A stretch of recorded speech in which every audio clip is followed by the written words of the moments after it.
प्रिय विद्यार्थियों, एडवांस वरिष्ठ माध्यमिक विद्यालय मुंडहाल की ऑनलाइन कक्षा में आपका स्वागत है। आज हम आपको समास का भाग नंबर 2 तत्पुरुष समास और तत्पुरुष समास का भेद करवाएंगे आपको। करण तत्पुरुष। करण तत्पुरुष समास किसे कहते हैं, यानी करण तत्पुरुष समास की परिभाषा क्या है। सभी कारक के जो भेद हैं, तत्पुरुष समास के जो कारक विभक्ति के आधार पर भेद बनाए गए हैं, सभी की परिभाषा लगभग मिलती जुलती है। थोड़ा अंतर है उसमें। क्या अंतर है कि भाई जिस भी समास की हम परिभाषा देंगे तो उसी का वर्णन करना है। जैसे हमने बताया था कि भाई जिस तत्पुरुष समास में, ये सभी समास कारक विभक्ति के आधार पर जो समास के भेद हैं, ये लाइन या ये वाक्य शब्द तो हमें कहने ही पड़ते हैं। जिस तत्पुरुष समास में कर्ण कारक की विभक्ति का लोप हो, किसका विभक्ति का लोप हो, कर्ण तत्पुरुष समास में कर्ण कारक की विभक्ति का लोप हो, उसे कर्ण तत्पुरुष समास कहते हैं। कर्म की क्या बताई थी कि भाई जिस तत्पुरुष समास में कर्म कारक की विभक्ति का लोप हो उसे कर्म तत्पुरुष कहते हैं। वैसा ही क्या है, जिस तत्पुरुष समास में कर्ण कारक की विभक्ति का लोप हो उसे कर्ण तत्पुरुष समास कहते हैं। जैसे उदाहरण देखना इसके, बात वही है तत्पुरुष समास की कि भाई जिस समास का दूसरा पद प्रधान हो उसे तत्पुरुष समास कहते हैं। तो इसमें दूसरा पद प्रधान हो उसे क्या कहते हैं, तत्पुरुष समास कहते हैं। लेकिन हमने फिर कारक विभक्ति के आधार पर पता करना है कि भाई कौन से कारक की विभक्ति है, उस विभक्ति के आधार पर ही उस तत्पुरुष को उसी कारक विभक्ति के आधार पर नाम दिया जाता है। जैसे देखिए, समस्त पद है हस्तलिखित। समस्त पद कौन सा है, हस्तलिखित। ये समस्त पद है, यानी समस्त पद में किसका लोप है, विग्रह करने से पता चलता है इसमें किसका लोप है, कर्ण कारक की विभक्ति का। कर्ण कारक की विभक्ति कौन सी है, कर्ता की विभक्ति। कर्ता ने कर्म को करण से जो विभक्ति है इससे पता चलता है। तो हस्तलिखित, हस्त से लिखित। अब बात आती है भाई पहला पद हस्त है और दूसरा पद लिखित है, से क्या है, ये विभक्ति चिन्ह है, ये विभक्ति है। अब हस्त और लिखित दो पद हो गए, पहला पद आपका हस्त है, दूसरा पद आपका लिखित है। तो हमने वही पता करना है कि भाई इसमें प्रधानता कौन से पद की है। हाथ से पीटा भी जा सकता है, हाथ से किसी को बुलाया भी जाता है। तो इसी प्रकार क्या है, ये क्या हो रहा है, यह काम हाथ से क्या हो रहा है, लिखने का। यानी ये जो लिखित शब्द है ये काम, ये प्रधान है, ये बताता है कि हाथ से कौन सा काम हो रहा है, हाथ से क्या किया जा रहा है, क्या किया जा रहा है, लिखने का। यानी हाथ से काम क्या हो रहा है, लिखने का। तो इसलिए बात यहाँ स्पष्ट होती है। तो दूसरा पद प्रधान है, दूसरा पद प्रधान है तो समास तत्पुरुष है। अब उसके बाद देखते हैं इसमें कौन से कारक की विभक्ति है, कर्म की है, कर्ण की है, संप्रदान की है। तो कौन से कारक की विभक्ति यहाँ पर, से, कर्म कारक की विभक्ति। तो ये कौन सा हो गया, करण तत्पुरुष। यानी तत्पुरुष तो है ही, और कर्ण किसके कारण हुआ, से के कारण। से कर्ण कारक की विभक्ति है, इसलिए इसका नाम क्या रखा गया, करण तत्पुरुष। समझ में आया पहला उदाहरण आपको। दूसरा रेखांकित। रेखांकित विग्रह करेंगे, रेखा से अंकित, यानी किसके माध्यम से, हमने रेखा के माध्यम से क्या किया है, दर्शाया गया है, अंकित किया गया है। प्रधानता किसकी है, अंकित की। तो समास तत्पुरुष हो जाएगा। विभक्ति देखते हैं कौन सी है, से। तो क्या है, करण तत्पुरुष है। मनमानी समस्त पद है, इसका विग्रह करेंगे तो क्या है, मन से मानी। मन से क्या किया, मानना। यानी मन से जो बात थी वो क्या थी, मानने की बात है, प्रधान। यानी पहला पद मन है, दूसरा पद मानी।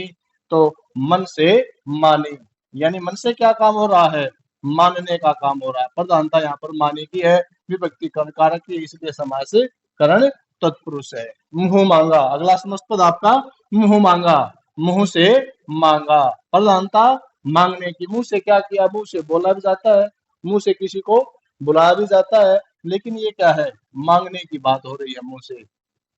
यानी प्रधानता मांगने की है, से कर्ण कारक विभक्ति है तो क्या हो जाएगा, करण तत्पुरुष।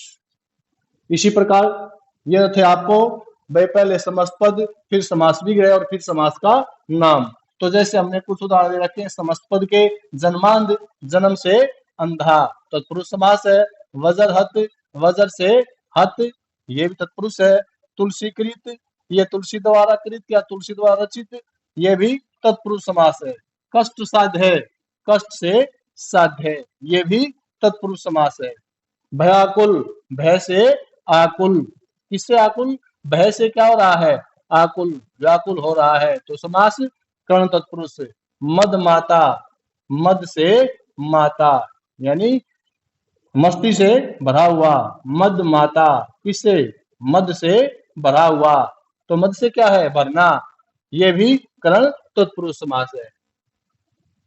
प्रेमातुर, प्रेम से आतुर, प्रेम से क्या, आतुर, प्रधानता आतुर की है, से कर्णकारक होती है, ये भी कर्ण तत्पुरुष है। भूखमरा, भूख से मरा, भूख से क्या हो रहा है, मरने की प्रधानता है, तो ये भी कर्ण तत्पुरुष है।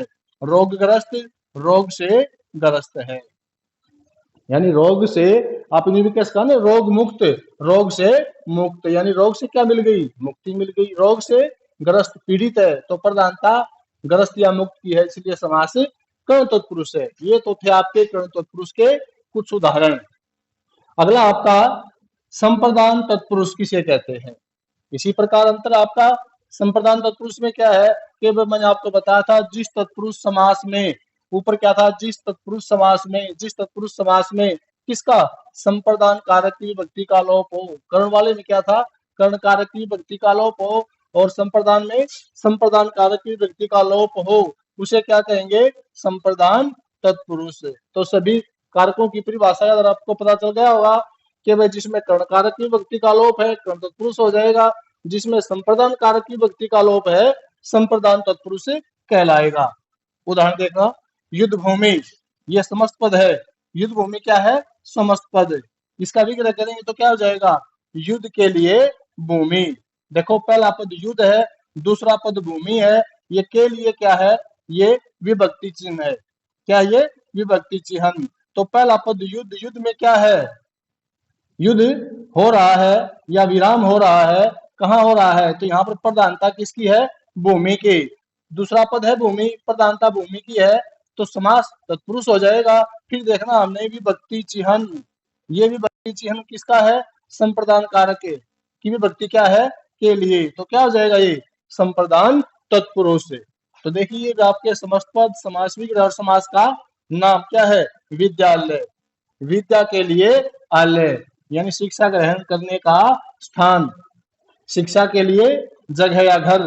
तो प्रधानता किसकी है, विद्या पहला पद है, आलय दूसरा पद है, प्रधानता यहाँ पर आलय की है। क्यों है कि भाई विद्या अपने आप में क्या है, पूरा अर्थ स्पष्ट नहीं कर रही, विद्या प्राप्त करने के लिए विद्यालय जो समस्त पद है इसका क्लियर भाव स्पष्ट नहीं हो पाता, आलय से स्पष्ट होता है। आलय दूसरा पद है, प्रधानता दूसरे पद की है, के लिए भी विभक्ति चिन्ह किसके है, संप्रदान कारक की, तो ये संप्रदान तत्पुरुष। गुरु दक्षिणा, गुरु के लिए दक्षिणा, प्रधानता दक्षिणा शब्द की है, क्यों, क्योंकि गुरु दक्षिणा जो समस्त पद है ये क्या दर्शाता है कि भाई गुरु को दक्षिणा दी जा रही है। ये गुरु शब्द अपना पूरा अर्थ स्पष्ट नहीं कर रहा, स्पष्टता कौन दर्शाता है, दक्षिणा, के लिए क्या है, विभक्ति चिन्ह, तो ये संप्रदान तत्पुरुष है।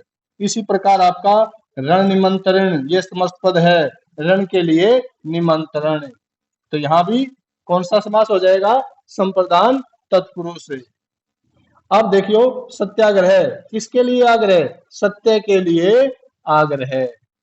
सत्याग्रह जो शब्द है समस्त पद, इसका जो है सत्य के लिए आग्रह शब्द की प्रधानता है, आग्रह शब्द प्रधान है तो समास तत्पुरुष, विभक्ति के लिए संप्रदान तत्पुरुष।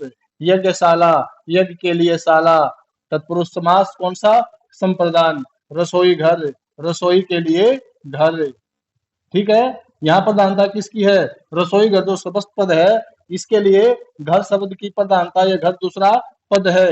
हवन सामग्री, हवन के लिए सामग्री, ये भी आपका संप्रदान तत्पुरुष है। देशभक्ति, देश के लिए क्या किया जा रहा है, भक्ति की जा रही है, तो प्रधानता भक्ति की है, इसलिए ये भी संप्रदान तत्पुरुष है। रहा खर्च, रहा के लिए खर्च, रास्ते में कोई मिल भी सकता है, रास्ते में रुक भी सकते हैं, लेकिन बात किससे स्पष्ट होती है, खर्च से, यानी ये खर्च शब्द की प्रधानता है, समास क्या हो जाएगा, दूसरा पद प्रधान है तो तत्पुरुष के लिए संप्रदान, संप्रदान तत्पुरुष। तो आपको आज कर्ण तत्पुरुष और संप्रदान तत्पुरुष के बारे में बताया गया है। अपना ये काम अपनी साफ कॉपी में लिख लेना। धन्यवाद।